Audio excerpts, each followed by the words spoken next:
सांगली उपनगरात 15 वर्षीय निर्भयावर बलात्कार, पीडित मुलीला न्याय मिळाला पाहिजे, भाजप नेते शिवाजी उर्फ पप्पू डोंगरे। सांगली उपनगरात 15 वर्षीय निर्भयावर बलात्कार केल्याची घटना उघड झाली आहे।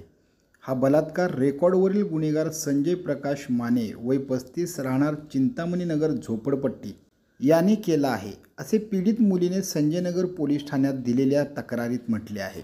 या घटनेने परिसरात एकच खळबळ उडाली असून पीडित मुलीला न्याय मिळाला पाहिजे यासाठी स्थानिक नागरिकांनी संजयनगर पोलीस ठाण्यास घेराव घातला।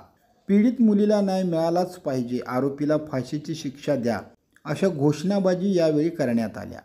यावेळी भाजप नेते शिवाजी उर्फ पप्पू डोंगरे यांनी पोलीस निरीक्षक बयाजीराव कुरळे यांची भेट घेत पीडित मुलीला न्याय मिळाला पाहिजे, त्या दृष्टीने फास्ट ट्रॅक न्यायालयात खटला चालवा, योग्य तो तपास करून लवकरात लवकर आरोपपत्र दाखल करा, अशी मागणी केली। यावेळी पीडित मुलीच्या नातेवाईकांनी डोंगरे यांच्या समोर गहिवार घातला।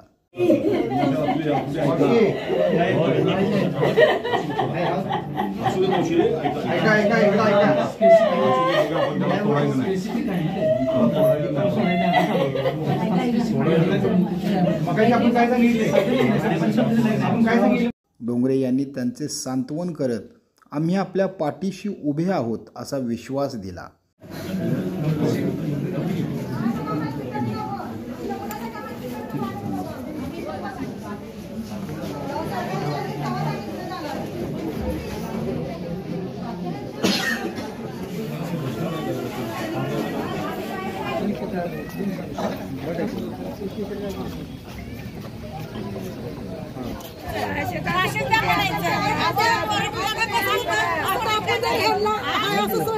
उद्या दुसरा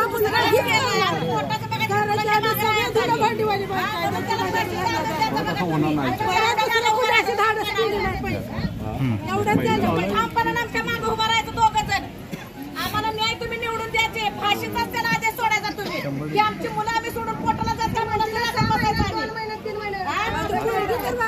आज चिंतामणी नगर झोपडपट्टीमध्ये संजय माने नामक एक गुंड पॅरलवर सुटलेला, ज्यानं 14 वर्षाच्या मुलगीवर जो अत्याचार अन्याय केलाय, त्याच्यावर अन्याय केलाय, त्याला आज आटपाडीमध्ये पकडलंय।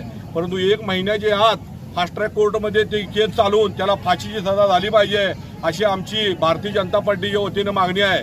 आणि ही भविष्यात अशा घटना घडल्या तर आम्ही वाट पाहणार नाही। जर तो सापडला तर त्याला 100% जागेवर कार्यकर्त्यांच्या मार्फत त्याच्यावर शिक्षा दिली जाईल।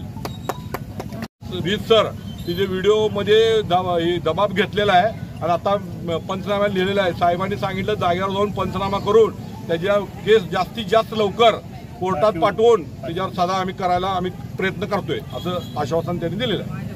आरोपीला शिक्षा, आरोपीला शिक्षा, आरोपीला शिक्षा, फाशी, फाशी, फाशी।